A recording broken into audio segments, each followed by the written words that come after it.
But the last part we're going to do today is we're going to do, and this is partly done as a result of a survey, is that we're going to have a discussion about how people are building Gen Country.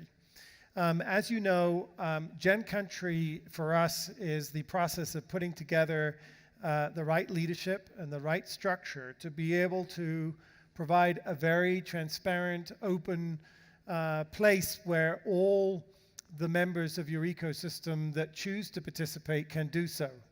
I have yet to come across a single country where there is not an immense amount of competition and fighting among actors in the ecosystem.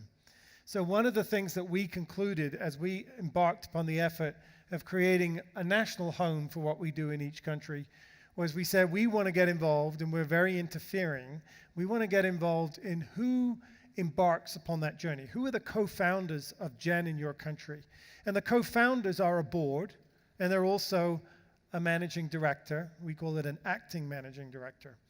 So I'm going to invite Bouquet up to the stage now to come in, work with me, and she's going to invite some of you that are on this journey already to join us. But while they're coming up, I want to just re-emphasize what we're doing here at Gen Global is we're asking if we can help build the ship that's going to set sail in the right direction.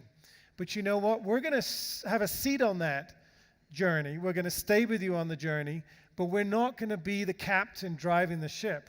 We're going to let you take that. It's going to be locally owned, locally controlled, with plenty of gifts from Gen Global, and we hope will be the instrument through which you can take much of what you learned during this, from this community and expand it to be more effective in your country. I just want to say before Bouquet comes up, I had the great privilege of sitting in the first board meeting for Gen South Africa.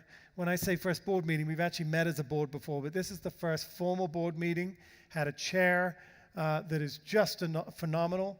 Had a most amazing community, very diverse, and very passionate about what's going to be done here in South Africa. There was a lot of strategy planning. There was a lot of analysis going on around how to build the ecosystem in its next chapter here. And the nice thing is the GEC will bring it plenty of top-level support for its work afterwards. So we will be leaving Africa in context of the GEC, but arriving in Africa in the context of Gen South Africa. So without further ado, Bouquet is going to come up and I think invite some of you to come up and join this conversation. So, and we may need one or two more stools, but I think we're okay for now. Bouquet. Oh, I'm sorry, did we lose the mic? Here it is, I got it for you. I'd like to invite Marcel Gasser from Gen Switzerland, Ewan Gaffney from Gen UK, Francis Stevens-George from Gen Sierra Leone, Dr. Pham Thi Tu Hang from Gen Vietnam, and Sonia Alt from Gen Germany. And I also would like to invite Peter Komaeves to come and join us during this conversation when he can.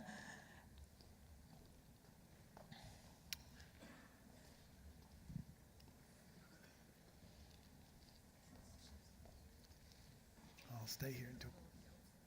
Who is? Yeah. Peter. Yes. So we're waiting for Ewan, but we'll proceed. Yes. Also Marcel. Marcel. Yes.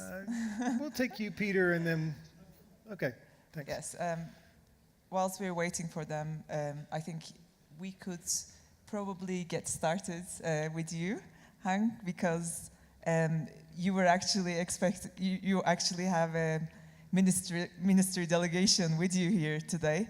Unfortunately, they couldn't join us, but you can maybe tell us a little bit about how you started this, how you engaged them, what does Gen Vietnam consists of, and how did the idea come about? So thank you. I think that we am today very pleased because that this year we have for the first time the official delegation come and join the GEC 2017. We have 4 delegates from 2 ministries. One is the Ministry of Science and Technology, and the other is the Ministry of Planning and Investment, who in charge of the startup and SME development in Vietnam. So we are also lucky because that this year and last year we call the entrepreneurship year in Vietnam, and everyone from the high-ranking prime minister until the student talking about the entrepreneurship. And for the first thing, when I come back from the GEC 2016 in Medellin, for the first, I wrote an article about the GEC 2016, and then we are lucky that the government launching the program for promoting ecosystem for entrepreneurship development in Vietnam from now until 2025. So we have very luckily that way. And then we connect with the people from the who interested in the promoting entrepreneurship into Japan. And in the Global Entrepreneurship Week, we organize a Tech Fest. It is very promoted. And one is very interesting that we connect with the national hub of the own kind, for example, with the CBC. So we have national partner, and we give endorsement for them to participate in CBC. And also with Startup Nation program too. All of it we connect together, and finally we launch Gen Vietnam in March 1st of 2017. So that is our program. Just in time for the... Yeah, just in time. For the GEC. That's wonderful news, and congratulations. And since we're talking about, I guess, recent launches of Gen countries, I would like to give the word to Marcel, because in Switzerland, it is quite recent too. I think it was January. But could you tell us a little bit about what you did since we met last year, which was your first time at the GEC? Thanks, Buke. It's a great pleasure to be here, and it's my second GEC. And it took us less time than actually we expected it to set up Gen in Switzerland. Took us roughly 3 months to find the right people for execution, and also advisory board and board of directors. And I'm really glad and proud that I think we have the right people now in the board. And I think it was launched 2 months ago, yeah, January.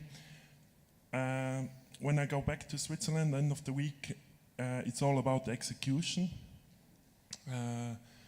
We are focusing on 3 pillars for Switzerland. Our vision is like the education part for sure, as we have heard already so many times. Second thing is like we want to take out management guys out of their comfort zone. We call it corporate exit college. It's my favorite actually. So we're gonna train those corporate guys how they're gonna start their own ventures, and it's a 8 weeks global rotation program, and followed by a yearly follow-up program.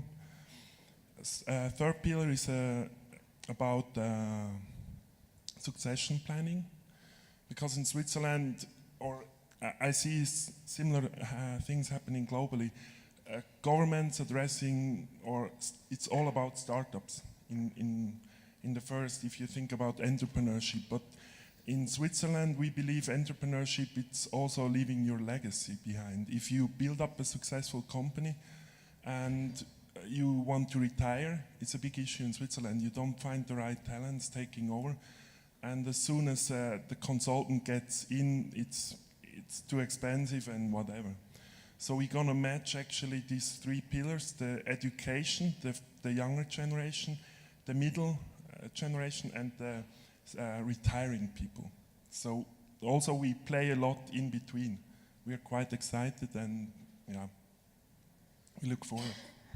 And I know you have some very interesting programs. I know you're going to mention those later on, but this is a great introduction. And I think what you did with it is there is already a GEW Switzerland running across the country, and you met most of the stakeholders doing this, and you saw that it's already up and running. You know, there's a lot of partners contributing to this. But for Gen Switzerland, you identified some of the gaps with some other entrepreneurs who were also looking into giving back to the ecosystem, and this is how you founded it. Yes, Am I correct? maybe there was a study, and the problem in Switzerland, there is a big and vibrant entrepreneur scene already, and as vibrant it is, it's already a lot of ego involved. So for us, with establishing Gen, it was difficult to actually speak with all the stakeholders, and they were like, oh no, someone new is entering this small country and you're gonna compete on us. And we were like, no, we don't compete, we want to combine everything. What was interesting in this study about entrepreneurship in Switzerland, they found out that the people, they don't trust the government. There is a lot of support coming from government, but the basic issue is those politicians and government people, they don't really understand what entrepreneurs are needing. So basically I say support from government can be easy, just let the entrepreneurs doing their stuff and support them maybe as less possible, but let them do what they want to do. This is what we discovered so far in Switzerland. Okay, so talking about the government, I would like to go to our next guest. Would you like to tell us a little bit about how Gen Germany is going and the involvement of the government within it, please? Sure, thank you. Thanks, Bouquet, for having me. Yeah, I'm from Germany, and we are in the very lucky situation to have strong support by the Federal Ministry of Economic Affairs. Actually, they are the official host of Global Entrepreneurship Week, and they also support us with Global Entrepreneurship Network. And we thought about what we could do with Global Entrepreneurship Network Germany, and we think we already have quite a strong national network. At my organization, we also have already a board which is dedicated to questions of entrepreneurship. So these are things we already had. So what we do now is that we focus on local networks, because Germany is a very decentralized country. We have 16 federal states, and in many cities, but also in rural counties, networks have established very independently, and they have quite strong structures. They have names, logos, websites, etc. And they form the local ecosystem for the entrepreneurs, because I think the national framework, the policies, all of this is very important. But in the end, an entrepreneur is always located in his city, in his community. So we have already talked about all these cities and what they can do for the entrepreneurs. And these networks are something that we want to look closely at this year, and we want to see what they need to be successful, and maybe even promote the establishment of new networks that can support their local communities. So one question is, how do you position GEW and Gen Germany? Have we figured out that yet? I don't know. Well, we are in the same organization. So GEW and Gen Germany are sisters, I'd say. I work with my colleague who's sitting 5 meters next to For me. example, the ecosystem work you will be doing in the local ecosystems, will that have an effect on maybe this year's or next year's GEW? Yeah, are sure. you maybe having expecting some, Of course, results because from- some of these networks have actually been created on the occasion of Global Entrepreneurship Week. So there's a strong relation between the both. And we think about doing a congress for networks so that they can meet each other and share their knowledge and their experience. And that's probably not happen for Global Entrepreneurship Week because we have selections in Germany, and that's at the same time. But probably in spring next year. Okay, I would like to move on to Francis. So with Francis, we know each other a long time from when he was with GEW Norway, when he was the host for GEW Norway. And he wanted to go back to Sierra Leone and give back to the community there. He made this decision, I think, maybe two years ago. He's still going backwards and forwards. But in the meanwhile, we started discussing a potential Gen Sierra Leone. And I know you are still at the stage of getting everything in place. So we would love to hear more from you about what you're doing at the moment, where you are, and how it is going. Well, thank you very much. It's a pleasure to be here. And just a word, some people have been saying, I saw you in Medellin last year. No, it wasn't me. It was my vice president, and his name is also Francis, and we look the same. But he wasn't me. No, we're not related, actually, but we went to the same school from the age of 6 to 12. So, no, he's not. That would have been a problem. As Buki said, I moved back to Sierra Leone in December after 39 years outside, 30 of them in Norway. The process has actually gone rather quickly, just to echo the sentiments of from Switzerland. But one of the first things that we did already was that we formed an interim board before I even went back. This was already in September. And I identified 4 people that I knew were respected in the community.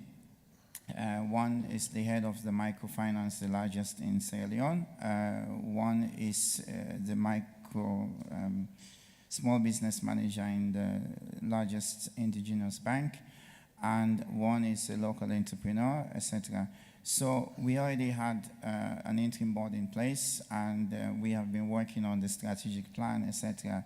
But also what I did was that, knowing that Sierra Leone is fortunate or unfortunate, I don't know, we have a lot of aid projects, GIZ, GTZ, USAID, DFID, and given that I, for many years, over 10, has been promoting entrepreneurship as a means to development, and the numbers are now basically 60% of the population is between the ages of 14 to 44, and in that I think about 48% is between 24 and 44, 60% unemployment, half of our population are women, school, education, etc. We have to create jobs, and the government is not going to do it. So it's not a problem, it's a demographic dividend. This has meant a lot of aid organizations on the ground. Somebody said, Francis, again, it's just another show in town, you won't have any success. I said, no, this is actually a huge opportunity, because the ecosystem is so fragmented. It's a lot of programs going on. So the first thing I did was, when I arrived, was to say, listen, we need one organization that is going to do, and by the way, it's called GEN. So we already started to build, and within a week, USAID invited me for a meeting. We had a meeting with several organizations doing work in Sierra Leone. DFID asked if they could use the brand GEN Sierra Leone in the first pitch competition. We will launch officially in April, but a lot of things are in place now, and the programs of GEN, they have a huge relevance in the country. What I have to do is not to duplicate, but to find partners that we can run some of these programs with. They're in the strategic plan which Peter and yourself have gone through. Thank you. Thank you. So we have, last but not least, Sorry, I was late. no problem, somebody You were later than me. who has been with us for a long time again, and he's been one of the biggest supporters of the GW brand.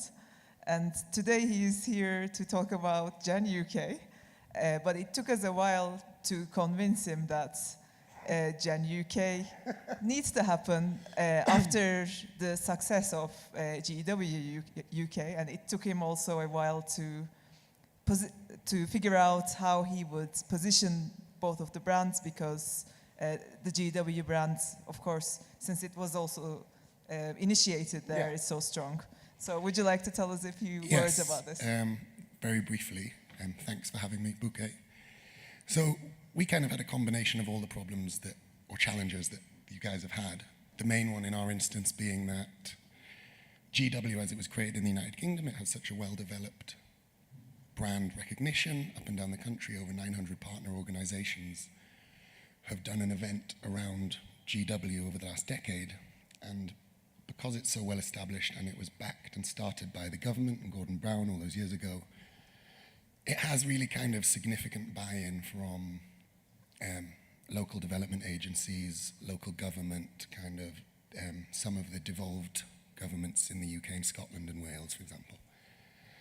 And that is a challenge because often those organizations, once they find something, and schools actually, further education colleges and universities really take GW very seriously in the UK. And we've reached a situation where it's such a well-established part of their kind of curriculum and their annual agenda that even if we stopped hosting GW or it ceased to exist, they would still do an enterprise week in November. And often, lots of organizations do entrepreneurship events in that timescale, and maybe they're not even that aware what GW actually is. So for us, it was a challenge, first of all, thinking how are we going to tie up these two brands and where do we add value to all of this work that's already going on, and what does the idea of a year-round organization mean to a campaigning organization that maybe is really interested in awareness raising and kind of advocacy during a particular week.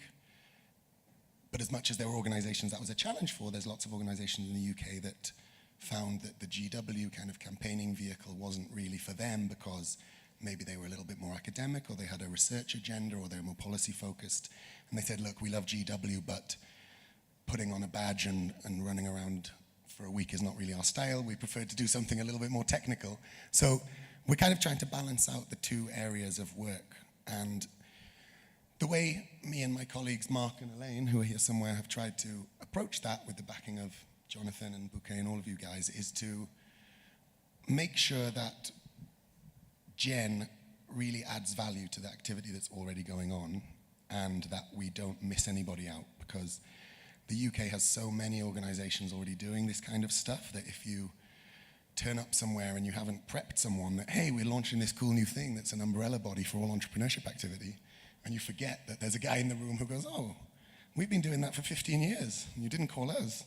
It can be slightly awkward, right? So it's a huge amount of preparatory work, kind of going from place to place, cap in hand, making sure that you kind of seduce the right people, shake the right hands, make sure everyone's kind of on the team, and be very, it sounds a bit over the top, but be very kind of inoffensive to people, because you only need one significant person in a well-established organization to be like, you know, this is really duplicating what we're already doing. So in the United Kingdom, we are still spending a long time approaching those organizations, trying to find the right decision makers in those organizations, speaking to them, et cetera, et cetera, et cetera, and gradually building up along the lines of Peter's Bible-like ecosystem map, but actually expanding it one level deeper and focusing regionally on who are the kind of regional decision makers by region, and then aligning that almost in the next column against sectors which are popular or dominant in the UK, so things like fintech and then the further education space, et cetera, et cetera. And then, where possible, trying to align those two columns to the 5 pillars that you guys have developed So it's kind of a Rubik's Cube of making everything stick together. But it's incredibly satisfying because the conversations that you have with people are generally, this is a great idea and we'd really like to be involved with it. But because the space is so well developed and the UK ecosystem is so kind of expansive and broad, the big challenge is making sure that you have all the right people in the room at the beginning, which is a very different challenge to some other countries, I think. And in some ways, I would think kind of a more pressing one, because if you miss a piece of a jigsaw puzzle, it will never be complete, right? That's the kind of analogy Might come back and hit you. Yeah. Yeah, exactly. No one likes to get a jigsaw puzzle with one piece missing, right? Peter's nodding his head as if he's had that experience. Yeah. So that's kind of where we are, and we're basically focusing on, we've got a kind of short list of the kind of high-level management board that we would like, and then working around working groups that are focused on region and thematic sector, and then also trying to get government back involved, because obviously it was a government initiative in the first place, and they've kind of forgotten, as a lot has happened in British politics recently. Hi, all my friends from Europe. Hi. How's it going? Hi. But the UK entrepreneurship space and SMEs, business institutions, they're all terrified about losing connections to other ecosystems in Europe and beyond. So we're trying to get the government involved in the idea that GEN is a great vehicle for new bilateral connections to guys like the people around this stage. And that's kind of where we're at. Sounds interesting. Sounds very interesting. I would like to give the mic to Peter now, maybe for a little while. Peter, would you like to speak a little bit about GEN country and the strategic plan development part of it? I think you wanted to say a few words, but also maybe I know you have some more questions for them. So. Exactly. So I won't speak because before I got on the plane to make this trip, I was trying to explain to my wife what we do here. By the way, my name is Peter. If we haven't met, I look forward to meeting you all. And so I was trying to explain to my wife, my youngest son was singing Winnie the Pooh at the top of his lungs, so it was really hard to get a word in edgewise. And when I said that I might have to get up on stage and speak, my older son looked at me with his eyes wide open and said, "Oh, do I feel sorry for them?" So he was sincere. So I won't speak. I won't take too much time. I do want to ask you to speak more, though. Let's start with Marcel. Marcel, you said there were 3 pillars that you identified. Can you tell us a little bit about the process that you went through to whittle down all the different factors to those 3 pillars that you're focusing on? I think we were focusing on the low-hanging fruits, which makes sense. We have the same issue with UK. There is tons of things happening, and you really need to make sure you don't forget any stakeholder. So we were looking for actually low-hanging fruits and also things that can leverage GEN. And what we are working on is like the serial entrepreneurs, because they can leverage a lot. And so I really advise, look for the serial entrepreneurs in your countries. You have for sure 10, 20 of them in your countries. If you get them as ambassador, it's really powerful. This is the first. And the second pillar was actually created out of these low-hanging fruits, because we realized due to this disruption of industries, let's say in Switzerland, the financial industry will gonna completely be disrupted, and a lot of management talent will be available on the market, and those people look for new challenges in their own ventures. And so we thought it's kind of low-hanging fruit to create this corporate exit college, and we really want to make this unlearned school of the management boringness, to get back to the life as entrepreneur and be passionate about something. And those people actually have a lot of money and management skills, but usually they're not aware of risk-taking if it's their own money or own venture. As well, there are a huge lack of innovation. So we work with them on innovation. And the first pillar was already given. The education is for sure a big issue, and it's not much around in Switzerland. And the third pillar was actually also coming from discussion with stakeholders, as this is a big issue. I think all over Europe or other nations see the same, like companies are just disappearing because it's difficult to have somebody taking it over. So I thought for us, the setup was really easy. And also to convince the board, we have really cool people within the board, like former HR from WEF, and he's doing cool stuff in youth unemployment, and it's a great pleasure to work with those guys. And what we also look for, it was my personal, beside of EXIT College, we were looking for a fund. How can we raise some funds?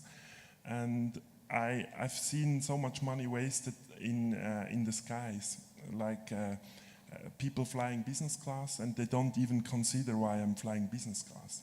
So I came up with this idea that we're gonna encourage corporation, and this is why I want to share it here. Maybe some flew business class. That we're gonna encourage corporation that their employees fly economy class and donate the fare difference for the good. And we want to invest those fundings into entrepreneurship. So I look actually for projects or partner to leverage this idea. And I spoke with some organizations, they really like the idea, and also the organization can save, so 20% of the fare difference they will realize.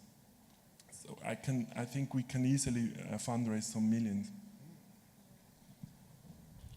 Okay, so low-hanging fruit, right? Look for the opportunities. And discussions with stakeholders, right? Okay, makes perfect sense. So, Sonia, you mentioned when Bouquet asked you about how GEW fits with Gen Germany, that it's still under consideration. But then you went further and said that, of course, the networks come from GW. This fits with a conversation that I had with Eric, if he's still in the room, about how the Gen country idea has kind of grown organically from GW. Because of the convening power that GW has, you gain access to many partners and therefore knowledge about who's doing what. So I was wondering if you could talk a little bit further about how you see these two connected and how the GW in particular can feed some of the Gen Germany activities. I think that through Gen Germany we can gain even more partners for Global Entrepreneurship Week, because we still, I don't know why, but we still find people who don't know Global Entrepreneurship Week in Germany. I don't know why. It's a mystery to all of us. I don't know where they come from. But yeah, this helps us to promote the Global Entrepreneurship Week even more. And I think we can, in my organization, we do a lot of research on different topics like senior entrepreneurship. We do a lot around the ecosystem, the entrepreneurial ecosystem. We do a lot on female entrepreneurs. So all this comes together through Gen, I think, because now we have a basis to put this all together and get the knowledge out to people and make the communication better, show the knowledge, share the knowledge, and make the ecosystem better on a national level, but also on a local level. Thank you. So, and I was going to go to you, but we haven't actually met. My name is Peter. Yeah, it's nice to from meet Vietnam. Okay, I just want to add to one thing from my experience open the idea also from UK. By joining Gen in Vietnam, people, especially like people working for entrepreneurship, often ask it, what's the benefit when I join Gen? So I have to show them what's the benefit. I think that in most of emerging market in Vietnam, we have a lot of activity on the promoting entrepreneurship, like for example, like competition, training, network of the investor, or many other things. But one of the things that they are lacking is the connection with the world. For example, I show them, okay, you are organizing the competition. How you can send the winner to the global competition? Only one way is connecting with Gen. Or for example, like you want to connecting with the engine network or investor association. How you can connecting your association with globally through the Gen only. Or maybe as an education network, for example, we get, for example, with working with startup experience or some other network too. So we show them Gen do not bring any like tangible benefit like money or but network, and this is value added of Gen, and they join us, and we show them that there are a number of the initiative, like for example from you raising the from the business class ticket, or some other info like agro challenge, like get into the ring, something like that. That very, very new and creative. We show them, and they're exciting about that. And by that way, we already invited more than like hundreds of the members to Gen, and we have a selected executive board and link them with the other like component of the Gen globally. So that is my idea. And another idea is that we this year we in Vietnam we have APEC year. We also organize APEC Entrepreneurship Forum in September in Ho Chi Minh City. And our idea is that we also want to bring the Gen globally into Vietnam with APEC, Gen APEC too. So that is some idea. It's a Gen Vietnam event. She was just showing me the details. So this is something that could be discussed with the countries in the region, and it's definitely an idea for collaboration coming from Vietnam, which could be taken further. So, Francis, it was great meeting you in Colombia, by the way. But I want to get some slides up and not take the camera off of your face, but I just want to show if it's loaded. What do I do? There we go.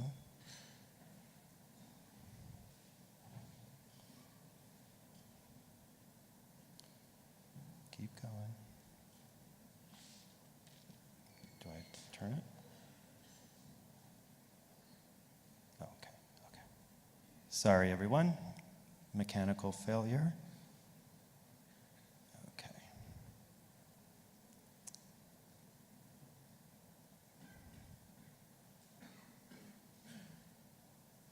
Oops, too far.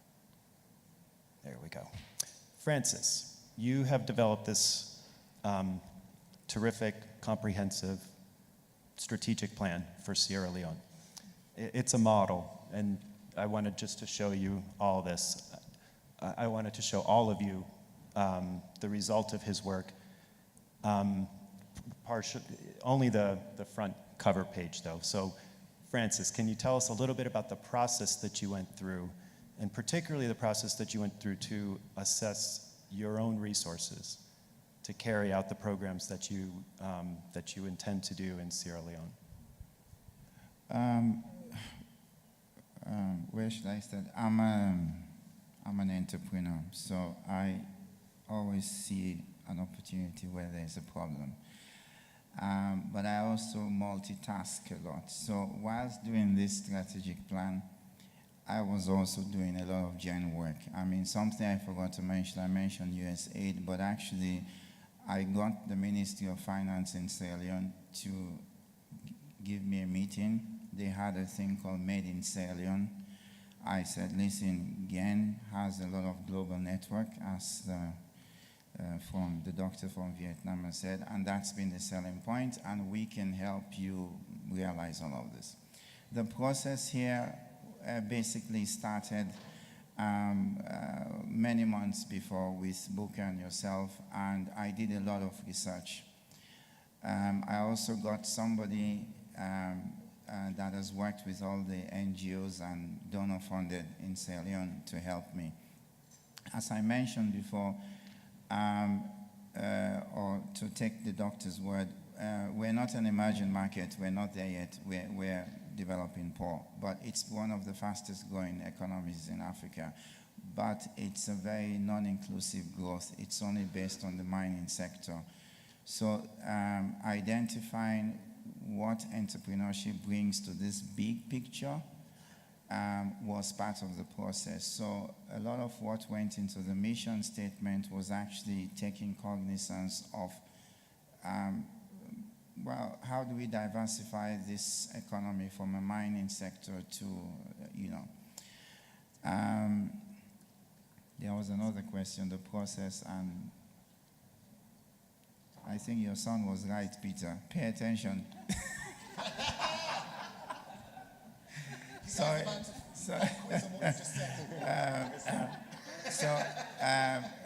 The process, so the process was one that was very highly interactive. So I went out and asked a lot of people. And I also reached out to many people that don't have access to these nice aid international organizations, very small organizations doing little things. And something else it's a priority here in the plan, is that we have gone out of the city. So for example, I've already signed an MOU with the University of Makeni that is offering an MBA program with the support of the University of Milan. And University of Milan, the person, Martino, I've already asked him to serve on the advisory board of GEN. And then I said, listen, we're working on a mission strategic plan. He says, oh, you have to blah, blah, blah, focus on this stuff. Your next question was the programs we have prioritized, the resources. As I said, some of these competitions, as the doctor said, there's so much money, you wouldn't believe this. I saw the budget for having one competition. It was about $100,000. This is a lot of money, and they don't spend half of that, but they need to do a lot of different stuff. So we're not going to do, we're just going to say, listen, give us some of that money, and what do we bring? Well, the finalists can go global. So, and if we also, going back to the process, taking cognizance of our stage of development, 70% of the economy is agriculture. That means I need to figure out how we can use technology entrepreneurship, and one of the areas is identify entrepreneurs that solve problems along the value and supply chain for the agriculture sector. Well, the agro thingy you have, I should know it. Challenge. This has been a huge. Suddenly, it's a lot of interest. USAID is backing a project in Sierra Leone, exactly encouraging entrepreneurship in the food processing. I said, listen, we can do this, fantastic. So resources to run some of those programs are readily available. I think what I need to do is to build the right team for each of the program, identify a program manager, and let them go with it. Did I answer your question? So low-hanging fruit, talking to stakeholders, identifying opportunities. These are some commonalities, of course. Well, I have a thing on the low-hanging fruits. If they're not modern, ripe? Ripe, yeah. If they're not ripe, it's no. So they have to be low-hanging fruits that are ripe. Yeah. Because if you take them, they're not ripe. You spend a lot of time trying to get them. So that's my. Good point. Good point. Marcel, keep that in mind. When you're reaching for the next low-hanging fruit, make sure it's ripe. So Ian, well, I've learned a lot from here. And so I was wondering, what can you take away from this process about identifying gaps in the UK, leveraging GEW in particular, the partnerships that already exist, the partnerships that you're building, the engagements that you're making, towards creating an entity that would seize opportunities, whether low-hanging or not. Or ripe and low-hanging. Yes.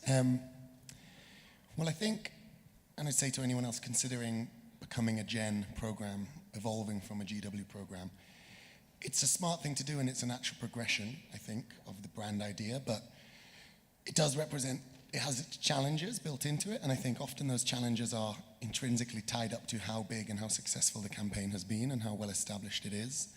I would say the great thing that GEN offers, and where the real value is as a value proposition for the UK ecosystem, is all of the planets in the universe, quotes, because there's something in there for every potential partner and funder and donor right across the various pillars you guys have identified, and that addresses probably the only key challenge that was preventing GEW expanding even further, which is, as I said previously, the idea of a big campaign doesn't necessarily fit into some organizations' kind of work, whereas within GEN, you can find something for everybody, but because we're all in the same boat of going out and trying to find funding for these institutions, it's a very different proposition to find year-round funding for a physical entity or a kind of a branch of something like GEN, as opposed to organizations which are much more like our previous corporate sponsor for GW is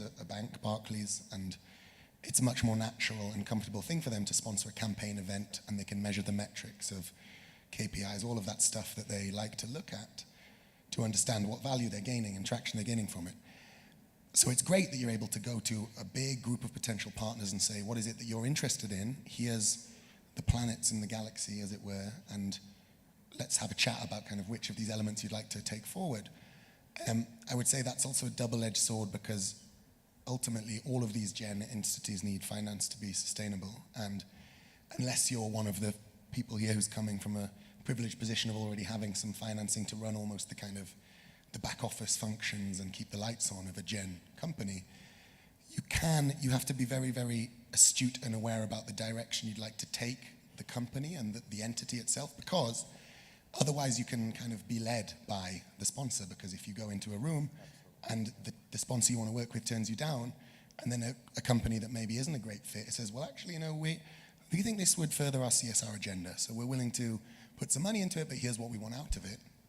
Then you kind of, are you leading the direction of GEN, or are they, right? And your model around kind of think about the planets almost as project-based entities, and you can get funding for each one from a different organization, appoint a project manager and work at it like that. Still provides a little bit of a challenge, but I think overall it's a really, really useful model, and I think in the long term it's super valuable, because it's going to help break down all the silos in the United Kingdom, and the United Kingdom has a lot going on, but even these people who are working 50 meters down the road from each other don't speak to each other about what they're doing, and GEN has a unique ability, especially in kind of with its historical associations with the UK, to act as the big tent for all these people and kind of make everyone be friends.